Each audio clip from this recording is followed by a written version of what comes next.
Bien, bonjour à tous. Donc on se retrouve pour donc cette partie 3 du cours de ce chapitre. Alors donc on va attaquer les applications du produit scalaire. On a vu dans la partie 1, partie 2 donc les 4 manières de calculer un produit scalaire. Et maintenant on va voir quelques applications. En particulier on va commencer donc par les applications, les relations métriques dans le triangle, c'est-à-dire voir que ce produit scalaire va nous permettre de trouver des nouvelles formules en lien avec la configuration du triangle quelconque. Voilà. Donc, vous avez eu le cours, vous l'avez lu normalement. Alors, on va évidemment le compléter. Je vous avais écrit les démonstrations. C'est vrai que les démonstrations, c'est la partie qui est importante à comprendre. C'est là où on fait des mathématiques, mais elle était déjà écrite, mais je crois qu'il va falloir qu'on réexplique un petit peu tout ça, qu'on complète aussi. Souvent, je vous ai pas fait les figures, on va les rajouter, et puis surtout rajouter des petites applications, des petits exemples d'utilisation de chacune de ces formules. Donc, dans tout ce paragraphe là, c'est ce grand 1, ces relations métriques dans le triangle, on va donc travailler avec un triangle ABC. Donc, voyez les notations qu'on utilise classiquement, c'est qu'on nomme les côtés opposés au triangle donc par des lettres minuscules. Donc petit a pour le côté opposé au sommet grand A, petit b c'est le côté opposé au sommet grand B, et petit c c'est le côté opposé au sommet grand C. Voilà. Voilà, il y a des petites coquilles là dans le cours, là je vois, hop, triangle. Donc si grand S on utilise grand S comme l'aire du triangle. Et puis alors il manque pas mal de chapeaux là sur nos angles, donc vous les rajoutez évidemment. Donc je sais pas pourquoi ils sont pas apparus dans la version PDF. Donc il faudra les rajouter à différents endroits. Donc on notera l'angle A, c'est l'angle BAC, l'angle B c'est ABC, et l'angle C, l'angle ACB. Voilà, pour simplifier un petit peu les formules. Donc première formule au pluriel, cette fois il y en a plusieurs. Donc premier théorème important, ce qu'on appelle le théorème d'Al-Kashi. Alors ce théorème d'Al-Kashi, il donne des égalités valables dans n'importe quel triangle ABC quelconque, et on voit que c'est des relations qui c'est une formule qui met en relation les longueurs des côtés du triangle et un des angles du triangle. Donc si on prend la première, on nous dit que finalement petit a au carré c'est égal à petit b au carré plus petit c au carré moins 2 fois bc cosinus de l'angle A. Donc vous pouvez rajouter, il ne faut pas hésiter, même si ça apparaît simplement. Ici on a donc notre angle A, ici notre angle B, et ici notre angle C. Ok. Donc évidemment, c'est pas dépendant du sommet que l'on choisit ou de l'angle que l'on choisit, et donc on n'a pas une seule relation d'Al-Kashi, mais 3 relations d'Al-Kashi suivant l'angle avec lequel on travaille et donc le côté qu'on veut déterminer. Donc dans la démonstration s'appuie sur le produit scalaire, et donc c'est pour ça qu'on le voit comme application du produit scalaire. Donc on part du vecteur BC, qu'on peut, grâce à la relation de Schall, donc décomposer en vecteur BA plus vecteur AC. Puis évidemment, ce plus AC, BA plus AC, c'est égal au vecteur AC moins le vecteur AB. Alors on utilise la commutativité des vecteurs, et on utilise évidemment que le vecteur BA est égal à l'opposé du vecteur AB. Ok, donc on obtient ça. A au carré, c'est la longueur BC au carré, donc c'est aussi le carré scalaire de BC. On reconnaît le carré scalaire de BC, vous savez que le carré scalaire, c'est le carré de la norme. Donc c'est bien petit a au carré.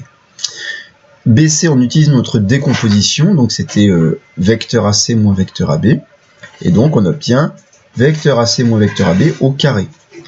On utilise notre identité remarquable, donc c'est AC au carré, moins 2 fois AC scalaire AB, plus AB carré. Alors je l'ai écrit dans cet ordre-là, parce que écrit dans cet ordre-là, AC au carré, regardez, AC au carré, c'est la longueur petit b au carré. AB au carré, c'est la longueur petit c au carré. Et on reconnaît ici AC, le produit scalaire entre AC et AB, mais vous savez que le produit scalaire, alors je peux l'écrire ici, hein, le produit scalaire entre AC et AB, d'après la première définition qu'on avait utilisée du produit scalaire, c'est la norme de AC fois la norme de AB fois le cosinus de l'angle ABAC, c'est-à-dire ici le cosinus de l'angle A. Et donc c'est pour ça que ici vous reconnaissez dans le moins 2 AC scalaire AB, vous retrouvez le moins 2 fois B fois C fois le cosinus de l'angle A. Voilà donc pour la démonstration, on est parti de A carré, on a bien trouvé la deuxième partie de notre égalité de la relation d'Al-Kachi. Et évidemment les deux autres démonstrations sont équivalentes. Donc cette relation là d'Al-Kachi, Al-Kachi c'était un mathématicien arabe hein, du XVe siècle, et donc cette relation est très très importante, et elle est d'autant plus importante qu'en fait elle généralise le théorème de Pythagore. Pourquoi on dit elle le généralise? Parce que le théorème de Pythagore peut être vu comme un seul cas particulier de ces relations d'Al-Kachi. En particulier, imaginez que le triangle soit rectangle en A. Ben regardez, si le triangle est rectangle en A, on utilise la première égalité de la relation d'Al-Kachi et on trouve que A carré, c'est B carré plus C carré moins 2 fois BC cosinus de l'angle 90 degrés ou pi sur 2 radians, si le triangle est rectangle en A.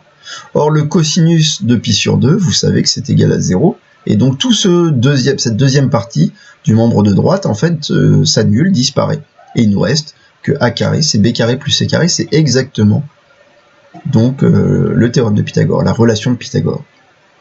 Donc le théorème de Pythagore ou la relation de Pythagore peut être vue comme un cas particulier du théorème d'Al-Kachi quand le triangle est rectangle. Et donc c'est une généralisation du théorème de Pythagore qui est très intéressante, qui dit que finalement, en connaissant la mesure d'un angle et les trois côtés du triangle, enfin et deux côtés pardon du triangle, on va pouvoir calculer le troisième côté du triangle.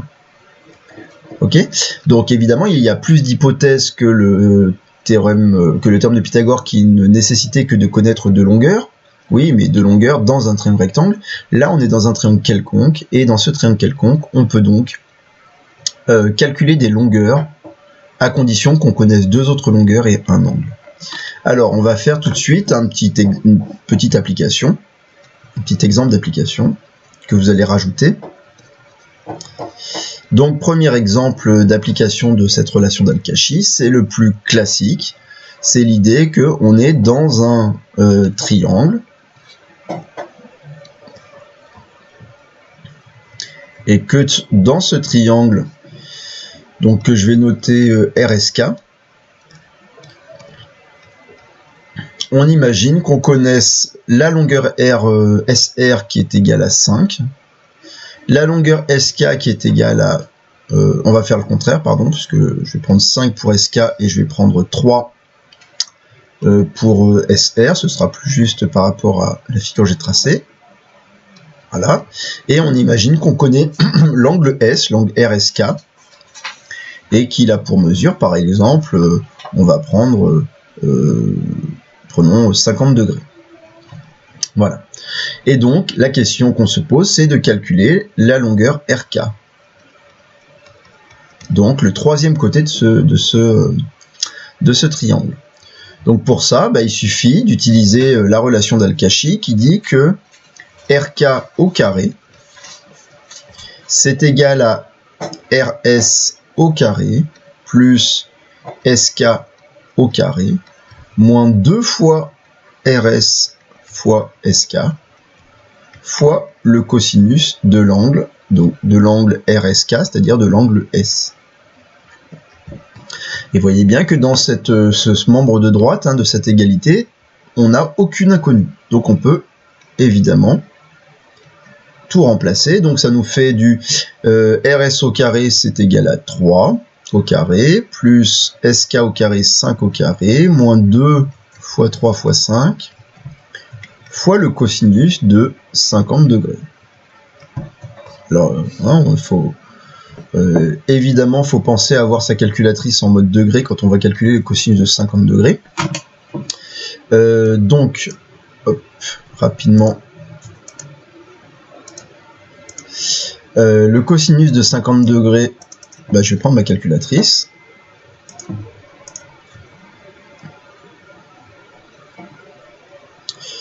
Ok, donc la fenêtre est un peu petite. On va augmenter tout ça. Voilà, donc je vérifie que ma calculatrice est bien en mode degré. Pour ça, je fais Shift Setup, là, Shift Menu, Shift Setup, et je vérifie que dans Angle, c'est bien en degrés. Donc là, c'est le cas. Donc, ok, donc je peux donc calculer mon cosinus 50 et je vais directement d'ailleurs calculer. Je vais directement, hop, perdu, voilà, directement calculer donc 2 fois 3 fois 5, c'est-à-dire on a du, alors je peux peut-être quand même faire une petite, donc on obtient 9 plus 25 moins, et donc là on a du 30 cosinus 50 degrés, ce qui nous fait que RK au carré est égal, ça nous fait 34 moins 30 cosinus 50 degrés. Donc, on doit calculer 34 moins 30 fois cosinus 50. On trouve environ 14,7, c'est une valeur approchée évidemment. Donc ça nous donne environ 14,7. Donc cette longueur là.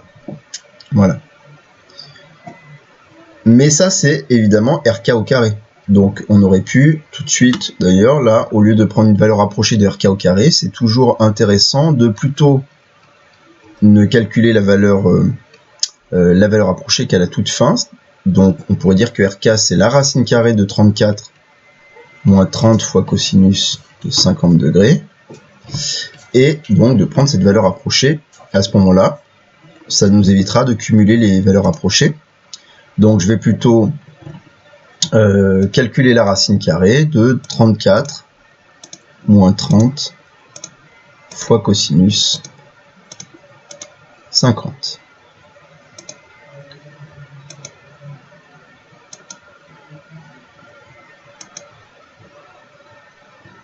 Et j'ai un petit souci de... il manque le moins. Voilà. Et on trouve environ 3,8 comme valeur approchée pour la distance RK. Bon, voilà l'application très classique donc de la relation d'Al-Kashi. C'est donc l'idée de calculer une longueur manquante d'un triangle quand on connaît deux autres longueurs et l'angle. Alors c'est pas n'importe quel angle pour appliquer la relation d'Al-Kashi, il nous faut l'angle entre les deux longueurs que l'on connaît. Voilà. Ok. Faisons un deuxième exemple, une deuxième type d'application de la relation d'Al-Kashi.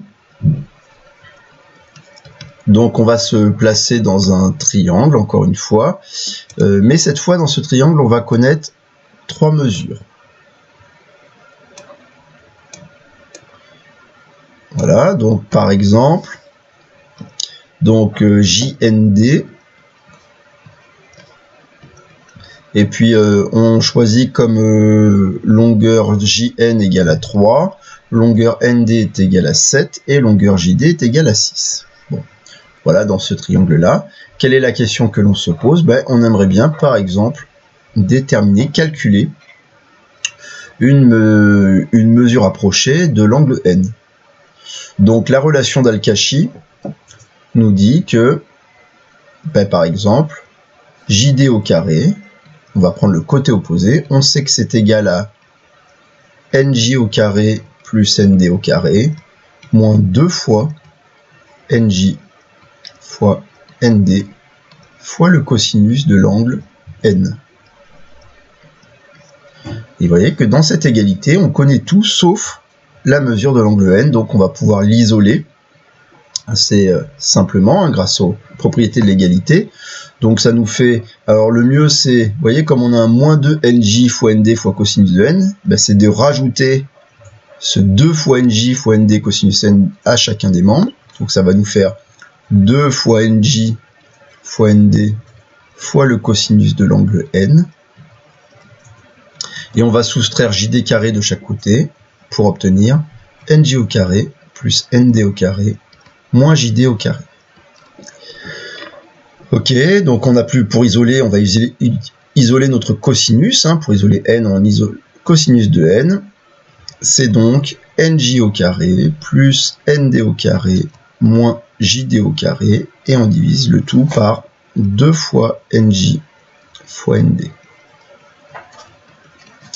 Ce qui nous donne cosinus de l'angle n est égal. Remplaçons, donc ça nous fait 3 au carré plus 7 au carré moins 6 au carré sur 2 fois 3 fois 7. On obtient donc que le cosinus de l'angle n est égal à 9 plus 49 moins 36 sur 6 fois 7, 42. Ce qui nous donne cosinus de l'angle n. Alors 9 plus 49 moins 36, c'est égal à 22. 22 sur 42, qu'on peut simplifier, puisque c'est divisible par 2 en 11 sur 21. Et donc, évidemment, n, c'est une mesure d'un angle en degrés d'un triangle. Donc pour trouver la mesure de l'angle, quand on connaît son cosinus, on va évidemment utiliser cosinus moins 1, comme vous l'avez fait au collège, quand vous faisiez de la trigonométrie ou en seconde. Et donc, on va trouver une valeur approchée de l'angle grâce à la calculatrice. Donc c'était 11 sur 21. Donc on utilise ici l'arc cosinus, vous voyez, alors là il y a écrit ACS, mais ça affiche cosinus moins 1, hein, qui serait la fonction réciproque de la fonction cosinus, valable uniquement sur l'intervalle, donc c'est sur l'intervalle 0 pi. Et donc ça nous donne que le cosinus de donc il nous faut cosinus de 11 sur 21.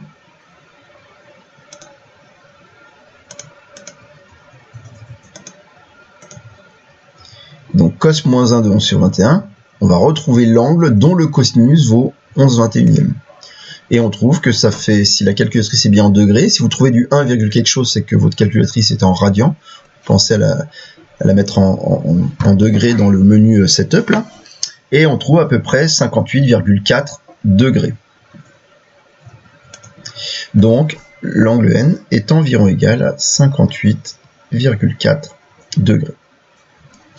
Donc voilà pour deux exemples d'utilisation de la relation d'Al-Kashi classique. Premier exemple, c'est donc calculer une longueur manquante d'un triangle quand on connaît deux longueurs et l'angle entre les deux longueurs connues. Et l'exemple 2, c'est je connais les trois longueurs de mon triangle quelconque.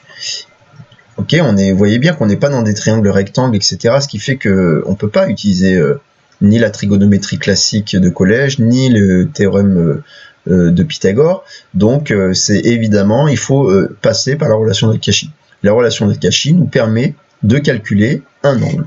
Alors là, on a calculé l'angle N, on aurait pu évidemment calculer l'angle J, calculer l'angle D, avec la même méthode. Voilà. Vous aurez des exercices que je vous donne à la toute fin donc, de ce cours à faire pour vous entraîner un petit peu sur ces formules et les utiliser dans des configurations. Donc là, c'est vrai qu'on fait tout d'un coup, là, on revient à de la géométrie assez classique avec dans des configurations. Ce début d'application du produit scalaire, c'est plutôt travailler dans la configuration du triangle et aller un peu plus loin que ce qu'on a pu faire au collège sur le triangle, avoir des nouvelles relations grâce au produit scalaire qui découle aussi du produit scalaire. Voilà, et d'avoir un petit peu plus d'outils de géométrie simple, de géométrie classique. Ok, donc voilà pour la première application, qui était donc la relation d'Al-Kashi. Deuxième théorème, qu'on appelle le théorème de la médiane. Alors, théorème de la médiane, je me suis aperçu que dans la démonstration, il y avait un petit problème de lettres là, puisque en fait au début je m'étais placé dans un triangle ABC, et puis j'ai modifié, je me suis plutôt placé dans un segment BC et j'ai rajouté un point M quelconque du plan pour obtenir ces trois égalités. Donc on a trois relations de la médiane, et donc voilà, on va s'intéresser à chacune de ces relations, mais dans la démonstration que je vous ai écrite là, en fait, j'étais toujours dans le triangle ABC, donc j'avais pas remodifié. Donc il va falloir qu'on revoie ça un tout petit peu. On va la réécrire à côté avec les bonnes lettres, et je vous conseille de modifier sur votre cours. Bien. Donc on regarde un petit peu la configuration. On est sur un segment BC et on a I le milieu de BC. Voilà. Et ces relations vont être valables pour tout point M du plan. Donc le point M, que je choisisse là ou que je choisisse là, ces trois relations sont toujours vraies. Donc, pourquoi on appelle ça évidemment le théorème de la médiane? Vous voyez bien, parce que c'est lié à la longueur MI. Vous voyez que MI intervient dans chacune des relations, même si là c'est sous forme d'un vecteur, et que MI, c'est la médiane issue du sommet M dans notre triangle MBC. C'est pour ça qu'on appelle ça le théorème de la médiane. Donc reprenons un peu cette démonstration qui a dû vous dérouter, qui a dû vous gêner, puisque c'était pas tout à fait les bonnes lettres. Là, il y a en fait le point M, là s'appelait le point dans la démonstration. Donc ici, reprenons un petit peu. Donc, c'est d'ailleurs même pas... oui, voilà. Donc, partons de MB, ici, donc MB carré, puisque on voit que la première relation, elle dit que c'est la somme de MB carré plus MC carré. Donc, MB carré, je vais utiliser, donc, passer par les vecteurs. Donc, MB au carré, c'est le carré scalaire. Toujours pareil, si je veux faire intervenir les vecteurs quand j'ai des distances au carré, c'est très facile puisque je peux toujours me ramener au carré scalaire. C'est le carré scalaire de MB. Or, MB, je peux le décomposer grâce à la relation de Schall en vecteur MI plus vecteur IB. Je tourne en carré. Puis je peux utiliser mon identité remarquable qui est valable sur les vecteurs. Donc c'est carré scalaire de MI plus 2 fois vecteur MI scalaire vecteur IB plus carré scalaire de vecteur IB. Carré scalaire de IB. Mais on sait que le carré scalaire, c'est aussi le carré de la norme, et donc c'est le carré de la distance, et donc MI carré, vous pouvez enlever en gros la flèche. Ok? Donc il me reste ici plus 2 fois MI scalaire IB, et pareil, carré scalaire de IB, c'est IB au carré. Bon, je fais la même chose, donc là c'était en partant de MB au carré, on va faire la même chose en partant de MA au carré, en partant, pardon, de MC au carré, ici, là, MC au carré. Donc, MC carré, c'est le carré scalaire de MC, c'est donc MI plus IC en vecteur au carré. D'après l'identité remarquable, c'est MI au carré plus 2 fois MI scalaire IC plus carré de IC. Là, j'ai pas mis les carrés scalaires, j'ai mis les carrés directement. Bien. Maintenant, il nous suffit d'additionner, puisque je vous rappelle que la première relation, elle donne une égalité avec MB carré plus MC carré. Donc on a décomposé MB carré, on a décomposé MC carré, il nous reste donc à calculer MB carré plus MC carré. Alors MB carré, c'est égal à tout ça là, on va additionner, donc on voit qu'on a MI carré plus MI carré, donc on obtient bien 2 MI carré. Ensuite, on a 2 amis scalaires IB, et là, on a 2 amis scalaires IC. Donc, je peux écrire 2 amis, je vais quand même le faire, scalaire IB, même si j'ai pas beaucoup de place, plus 2 amis scalaire IC. Et ensuite, il nous reste IB carré plus IC carré. Mais si vous regardez, vous savez que le point I, c'est le milieu de BC. Donc, IB au carré et IC au carré, en fait, c'est 2 fois le même nombre. Et puisque c'est 2 fois le même nombre, eh ben, je peux écrire plus 2 fois IB au carré. Bien. Le 2 amis carré, pas de problème. Je vous rappelle que on voulait l'avoir. Donc, 2 amis carrés, c'est bon. Regardons cette égalité-là. On a 2 amis scalaires IB plus 2 amis scalaires IC. Vous vous rappelez que le produit scalaire est distributif sur l'addition vectorielle, et si c'est distributif, ça veut dire qu'on peut développer, mais on peut aussi faire des factorisations. En particulier, je peux factoriser par 2 amis. Ça va être facteur de IB plus IC. Et puis ce IB, ce 2IB au carré, IB au carré, vous savez que IB c'est la moitié de BC. C'est 1/2 de BC. Donc je peux remplacer IB par 1/2 de BC. En distance. Hein. Je mange un peu sur la propriété suivante, c'est pas très grave. Donc on obtient 2 amis carrés. Et là, regardez, on a le vecteur IB plus le vecteur IC. IB plus IC. Or, ces deux vecteurs, IB et IC, sont des vecteurs opposés. Et quand vous ajoutez deux vecteurs opposés, vous obtenez le vecteur nul.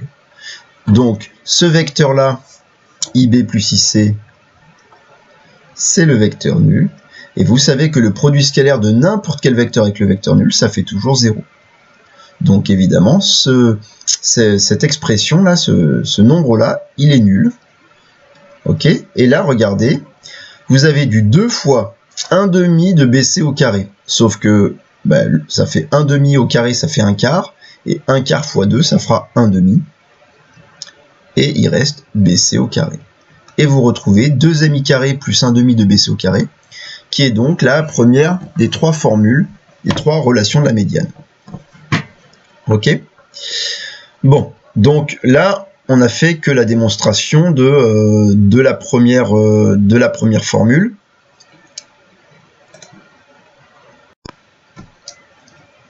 Donc, on va faire la démonstration donc, de cette deuxième formule. On va le faire un petit peu plus bas. Donc, je vais réécrire ici. On aimerait bien démontrer, donc la deuxième relation de la médiane, c'est que MB scalaire MC, c'est égal à MI carré moins, vous voyez que c'est 1/4 de BC carré.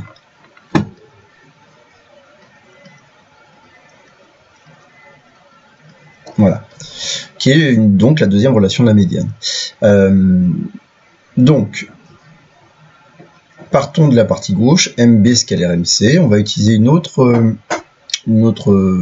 méthode, enfin une autre méthode un petit peu différente. Donc là, il suffit, pour démontrer ça, de décomposer nos deux vecteurs grâce à la relation de Schall.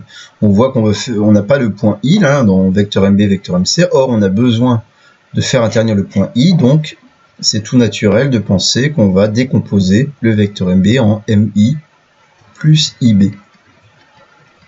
Donc il va être scalaire, et on va faire la même chose pour le deuxième, donc ça va être faire vecteur MI plus vecteur IC. Voilà. Grâce à la distributivité du produit scalaire sur l'addition vectorielle, on peut développer avec de la double distributivité, même plus simple que ça. Avant d'utiliser la double distributivité, on peut remarquer que le vecteur IC, c'est l'opposé du vecteur IB. Revenez voir sur votre figure, le vecteur IC, c'est moins le vecteur IB. Donc on peut le remplacer par moins IB. Quel est l'intérêt? L'intérêt, c'est qu'au lieu de faire la double distributivité, on reconnaît tout de suite qu'il y a une identité remarquable, A plus B fois A moins B, qui est valable pour les vecteurs. Et donc d'après cet identité remarquable, ça donne carré scalaire de MI moins carré scalaire de IB. Voilà. Carré scalaire de MI, c'est donc la norme de MI carré, enfin le carré, pardon, c'est le carré de la norme de MI, c'est-à-dire MI au carré. Et IB, ben, le vecteur IB, vous savez que le vecteur IB, c'est 1/2 du vecteur CB.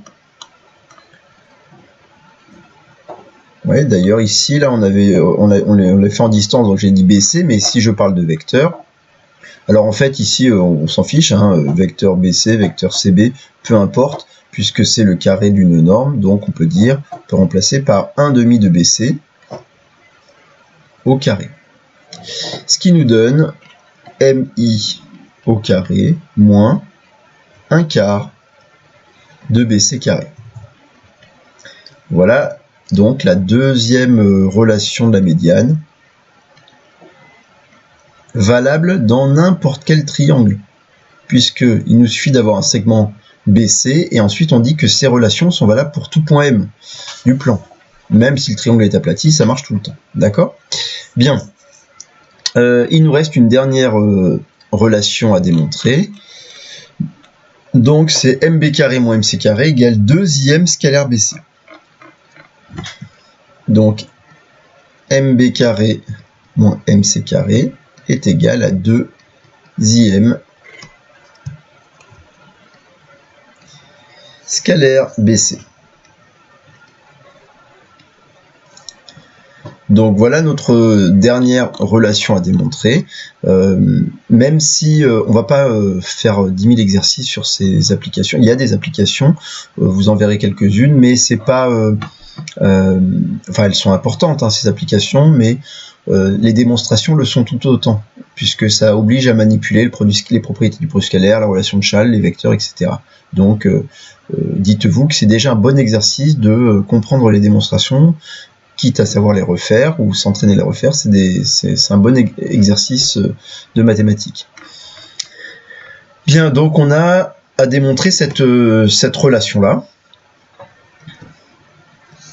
Voilà. Donc pour démontrer cette relation, on va partir encore une fois du membre de gauche, de MB carré moins MC carré. Et puis, comme d'habitude, puis là on peut y penser plus facilement parce qu'on veut avoir finalement un membre de droite qui tient compte des vecteurs, qui utilise des vecteurs, et donc c'est important ici de faire apparaître des vecteurs. Et pour faire apparaître des vecteurs, vous commencez à l'avoir compris, dès qu'on a le carré d'une longueur, on peut le remplacer par le carré scalaire du vecteur. Voilà. Ensuite, encore une fois, puisque le membre de droite fait apparaître un point I, alors que là, on n'a pas de point I, donc on a la relation de Schall qui nous permet de faire apparaître ce point I. Hein, c'est vraiment important de voir que ça, c'est... les méthodes, elles sortent pas de nulle part, elles sortent aussi parce qu'elles sont cohérentes. La relation de Schall est vraiment l'outil qui peut permettre de faire apparaître des points dont on a besoin, et donc faut pas hésiter à l'utiliser quand on ne sait pas trop comment s'en sortir dans un problème. On voit qu'il y a un point qui apparaît un peu de nulle part et qu'on est avec des vecteurs, on a cette fameuse relation de Schall qui est souvent très utile. Bien, donc on reconnaît ici des identités remarquables, donc ça nous fait du carré scalaire de MI plus 2 fois MI scalaire IB plus carré scalaire de IB. Pareil pour la deuxième identité remarquable, attention, on a une soustraction, hein, donc ça va être l'opposé de chacun des termes. Donc soit vous ouvrez des grandes parenthèses, soit directement vous prendrez l'opposé de chacun des termes. Donc ça nous fait du moins carré scalaire de MI, moins 2 fois produit scalaire de MI et de IC, plus... moins, pardon, on a toujours un moins, carré scalaire de IC. Bien. Alors, regardons, tout ça, là, ça doit se simplifier en deuxième scalaire BC. Donc, voyons voir, on va déjà enlever nos carrés scalaires qui ne servent pas. Donc, ça nous fait du MI carré, moins 2, plus 2 MI scalaire IB plus IB carré moins MI carré moins 2 MI scalaire IC moins IC carré. Donc là, vous remarquez que on a plus MI carré moins MI carré. Ça s'annule. IB carré et IC carré sont des nombres égaux, puisque je vous rappelle que I c'est l'unité de BC, donc IB carré moins IC carré, ça s'annule aussi. Donc il nous reste 2 MI scalaire IB moins 2 MI scalaire IC. Comme tout à l'heure, on peut factoriser, puisque la factorisation est liée à la distributivité du produit scalaire. Donc c'est 2 MI scalaire IB moins IC. Mais IB moins IC, bah, ça nous fait 2 MI scalaire IB plus CI. Donc l'opposé de IC, c'est le vecteur plus CI. Grâce à la commutativité et à la relation de Schall, on va obtenir 2 MI scalaire. Donc ça fait CI plus IB, ça fait scalaire CB. Alors, la relation qu'on voulait obtenir, c'était 2IM scalaire BC. Là, on a obtenu 2MI scalaire CB. Autrement dit, on avait, c'était pas IM, c'était son opposé, c'était pas BC, c'était son opposé. Alors ça tombe bien parce que on sait que moins U scalaire moins V, c'est-à-dire l'opposé du vecteur U scalaire l'opposé du vecteur V, ben c'est la même chose que U scalaire V. Autrement dit, vous pouvez prendre l'opposé de chacun de vos vecteurs, et donc ça fait 2IM scalaire BC. Voilà donc la troisième relation de la médiane dans un triangle quelconque. Voilà. Donc, bon, on verra dans les exercices au moins une ou deux applications, quelques applications de la relation de la médiane, du théorème de la médiane. On en reparlera aussi un peu plus tard dans une autre partie du cours, quand on parlera des équations cartésiennes de cercle, et vous verrez que on peut se servir de ces théorèmes de la médiane pour justifier quelques liens avec les équations cartésiennes de cercle. Bien, qu'est-ce qu'il nous reste à faire? Alors on a laissé passer ici une autre formule qui est donc l'aire d'un triangle, formule assez importante. Alors là il y a eu un petit quoi qu'il n'y a pas de A ici, là c'est un accent circonflexe, donc alors j'ai mis, en fait je vous en ai donné qu'une ici qu'on démontre, mais évidemment les autres sont valables, c'est-à-dire on aurait pu rajouter ici que l'aire d'un triangle c'est aussi 1/2 de AC sinus B et aussi 1/2 de AB sinus C. Ok, donc il y a trois formules qui permettent de calculer donc l'aire d'un triangle quand on connaît deux longueurs et un angle. Il faut bien, là ça vaut le coup de refaire une petite figure qui n'était pas faite. Donc la démonstration est écrite mais sans figure, ça mérite d'en refaire une, donc, et de réexpliquer un petit peu tout ça. Donc par exemple, là je vais faire un cas comme ça, donc on a notre triangle ABC comme ceci, et on nous dit que finalement l'aire du triangle, la surface, il me suffit de connaître la longueur petit b, alors la longueur petit b c'est la longueur AC, la longueur petit c c'est-à-dire la longueur AB, ok, c'est toujours le petit c c'est la longueur qui est opposée au sommet C, petit b est la longueur qui est opposée au sommet B, d'accord, et il me suffit de connaître donc une mesure de l'angle A. Voilà. Et si je connais ces deux longueurs et cet angle, je peux calculer l'aire. Jusqu'à présent, pour calculer l'aire d'un triangle, c'était toujours base fois hauteur divisé par 2. Mais en fait, on peut aussi calculer l'aire d'un triangle en connaissant deux longueurs et l'angle entre les deux longueurs. Voilà. Alors, que nous dit la démonstration? Elle nous dit que on repart justement de la formule que l'on connaît. Alors, il va falloir ici que je utilise que j'ai une hauteur. Donc, je vais prendre la hauteur issue de... alors, c'était... bon, c'était pas là tout à fait la bonne, puisque c'était l'aire du triangle ABC donné par... on pouvait utiliser... Alors, ma figure est mal choisie. Je vais en refaire. Je vais la refaire un peu mieux que ça. Donc,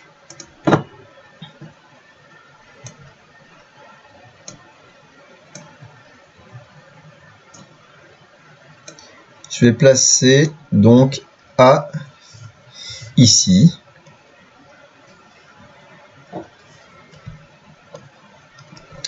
B ici et C ici. Ok.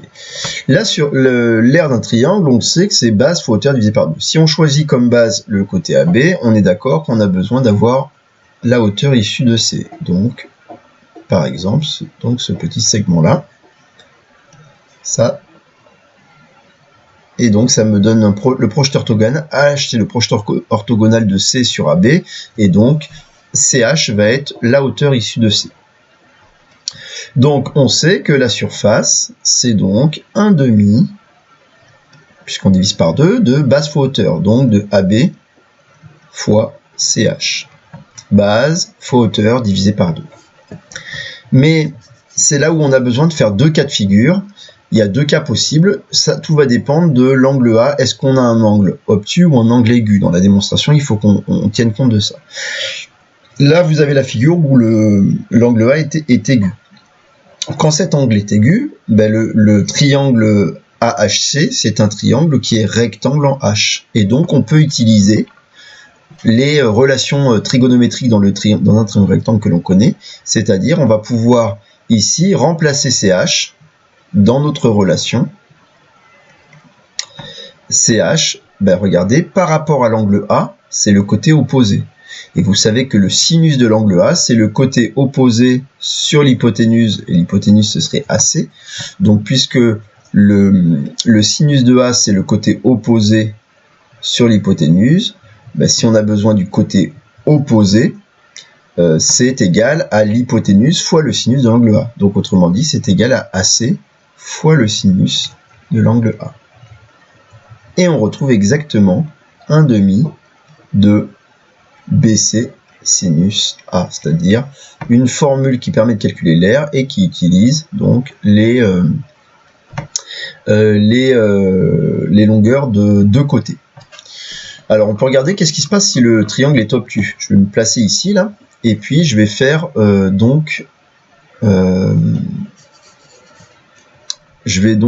pardon, j'y arrive. Faire un triangle cette fois où l'angle A est obtus. Donc ici,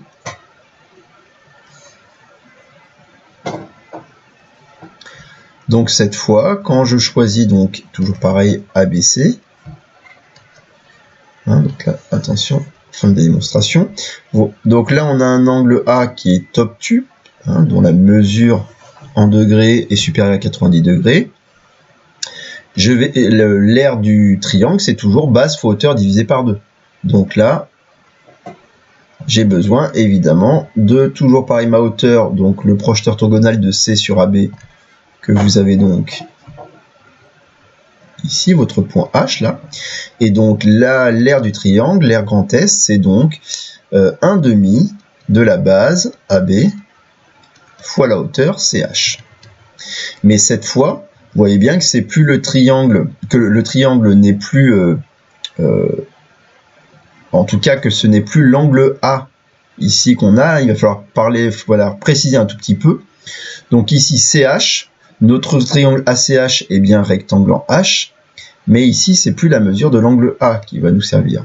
Alors ça c'est ce qu'on appelle son supplémentaire, et donc c'est 180 moins A, ou pi moins A si on était en radian. Hein. Pi moins A quand on est en radian, c'est son supplémentaire. Donc regardons, qu'est-ce qui se passe? Et bien ça fait donc 1/2 fois AB fois, et donc dans ce triangle là, je vais l'écrire à côté, je sais que le sinus de pi moins A, le sinus de cet angle là, c'est égal au côté opposé, donc c'est CH sur l'hypoténuse c'est CAC. Et donc, CH, c'est AC fois le sinus de pi moins A. Donc là, je peux remplacer CH par AC fois le sinus de pi moins A. Oui, sauf que rappelez-vous les formules d'angle associé qu'on a vues sur le sinus. On sait que le sinus de pi moins x, et vous le retrouvez sur votre cercle trigonométrique, c'est égal au sinus de x. Ah donc, parfait, on trouve 1/2 de B fois C fois le sinus de l'angle A encore une fois. Alors dans la démonstration, on est obligé d'en tenir compte, mais que le fait que l'angle est aigu ou est obtus, ok, mais on n'a bien qu'une seule relation, puisque dans les deux cas, on trouve toujours 1/2 de BC sinus A. Voilà. Donc on a une formule générale qui nous permet de calculer l'aire d'un triangle en fonction de longueur de deux côtés et d'un angle, de l'angle entre les deux côtés. Ok ? Bon, j'avais prévu un exemple d'utilisation du théorème de la médiane. Bon, donc je vais vous le présenter quand même avant qu'on voit la loi des sinus. Donc je vais rajouter ici une petite page en plus.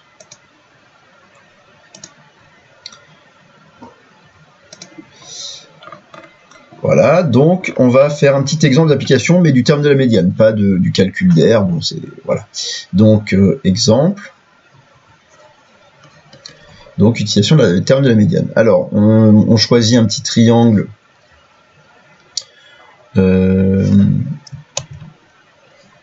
Voilà, comme ceci. Donc je vais choisir un triangle JRK avec JR qui est égal à 3, RK qui est égal à 7 et JK qui est égal à 5. Donc je connais les trois longueurs. Et puis on a I qui va être le milieu de RK. Et ce qu'on aimerait connaître, c'est la longueur de la médiane.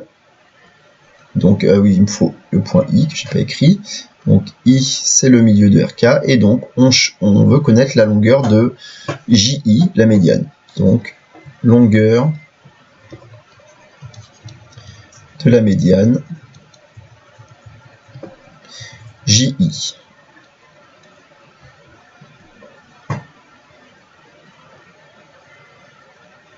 Donc la médiane, quand on parle d'une longueur de la médiane, c'est qu'on parle évidemment du segment JI, et donc on veut savoir quelle est la longueur de ce segment.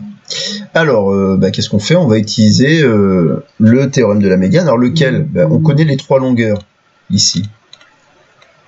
Donc, regardons un petit peu nos formules.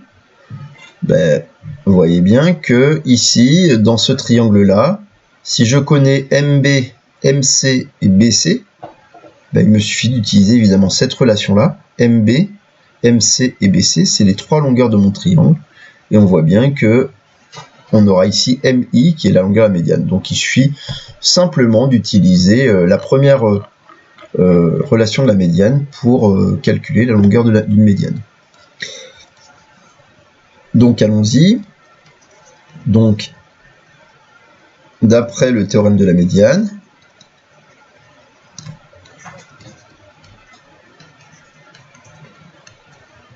dans le triangle JRK, on sait que JR au carré plus JK au carré, donc le carré de cette longueur plus le carré de cette longueur, on sait que ça va être égal à, regardez bien, il faut être capable d'identifier la formule, ça va être 2 fois le carré de la médiane, 2 fois le carré de la longueur de la médiane, plus le carré du tronc de côté divisé par 2. Donc ça va nous donner 2 fois JI au carré, plus 1/2 de RK au carré. Ok, donc là il faut être capable de l'adapter aux autres lettres. Donc ici, voilà, on a une formule générale Mais évidemment, dans les exercices, ce ne sera pas toujours les mêmes lettres, donc il faut être capable de s'y adapter. Bien, bon, bah avec ça, il n'y a plus qu'à remplacer, à tout isoler. Alors, ce qu'on peut faire, c'est isoler d'abord, donc J au carré. Alors, qu'est-ce qu'on fait pour l'isoler? Bon, ben, on va évidemment soustraire 1/2 de RK au carré et tout diviser par 2. Donc, ça va faire JR carré plus JK au carré moins 1/2 de RK au carré, et tout ça divisé par 2 ou multiplié par 1/2, ce qui revient au même. Voilà. Donc ça nous fait JI au carré.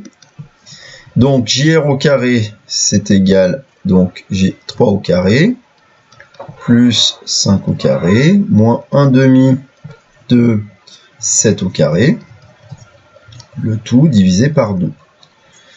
Donc ça nous donne 9 plus 25 moins, alors 7 au carré, ça fait 49 divisé par 2, ça fait 24,5. Donc moins 24,5, le tout divisé par 2. Ce qui nous donne JI au carré. Donc 9 plus 25, ça fait 34. 34 moins 24,5, ben, ça fait du 9,5. Donc 9,5 divisé par 2, ça fait 4,75. D'où JI, c'est racine de 4,75, ce qui donne environ 2,18. Voilà la longueur de la médiane dans ce triangle. C'est une petite application simple du terme de médiane, mais on voit que dans un triangle, dès qu'on connaît les 3 longueurs d'un triangle, on va être capable de calculer la longueur de la médiane. Voilà pour donc cette petite application du terme de la médiane. Encore une fois, sur les autres relations, on verra d'autres applications liées au cercle en particulier. Alors, il nous reste une toute dernière chose à voir dans cette partie 3 de ce chapitre, cette troisième partie de ce chapitre, donc c'est la formule des sinus. Alors, cette formule des sinus, elle est assez intéressante. Je refais une petite figure, c'est une particularité encore. Vous voyez, il y a beaucoup de choses qui se passent dans un triangle quelconque, beaucoup de relations finalement. Il n'y a pas besoin que le triangle soit rectangle pour avoir plein de relations dans un triangle rectangle. Donc, je remets mon triangle ABC et je remets les côtés petit a, petit b, petit c, et on a les angles. Et donc, regardez, il y a une égalité, on dit qu'il y a un rapport ici, comme une proportionnalité entre les longueurs des côtés et les longueurs des angles. Puisque petit a sur le sinus de grand A, donc la longueur de petit a sur le sinus de son angle opposé, c'est égal à petit b sur le sinus de B, est égal à petit c sur le sinus de C.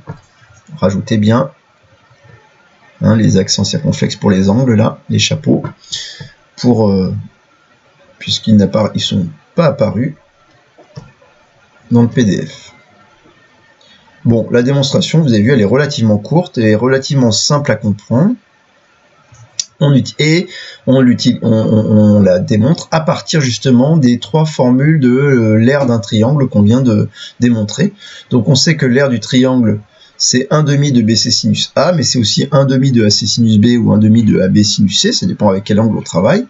Et donc, une fois qu'on a ces 3 égalités-là, il nous suffit de tout multiplier par 2, ça nous éliminera les 1/2, et tout diviser par le nombre ABC. Parce que quand vous multipliez par 2 et que vous divisez ABC, eh ben vous obtenez sinus A sur A, sinus B sur B, sinus C sur C après simplification. On passe aux inverses. Les sinus et les angles d'un triangle sont différents de 0, d'accord. En fait, rappelez-vous que on parle de triangle évidemment, où on est dans des triangles, peut-être qu'il faut préciser que le triangle là, il n'est pas aplati, on n'a pas d'angle nul, sinon ça poserait un problème d'existence. Donc là, ce serait formule des sinus, triangle non aplati. C'est important de le préciser. Et donc, on obtient donc la formule des sinus. Alors, on peut autant la prendre sinus A sur A égale sinus B sur B égale sinus C sur C que A sur sinus A, etc. C'est complètement équivalent. Bon, ben voilà pour cette petite formule-là. À quoi sert-elle? Eh ben, vous comprenez bien que quand on a des égalités, quand on a une égalité, à chaque fois, comme ça, qui utilise 4 grandeurs, bah, dès que j'en connais 3, je peux calculer la quatrième. Ça voudra dire que si je connais 2 longueurs A et B et le sinus de A, je peux calculer l'angle B. Si je connais l'angle B, l'angle C et la longueur petit c, je vais pouvoir calculer la longueur petit b. Autrement dit, dès que j'ai 3 données, je peux calculer une grandeur inconnue. Donc vous aurez un petit exercice comme ça à faire. Bien, donc le travail à faire, que sûrement je vous enverrai aussi par mail voilà, à ce moment-là. Alors, je reprenne. Donc, on s'était dit...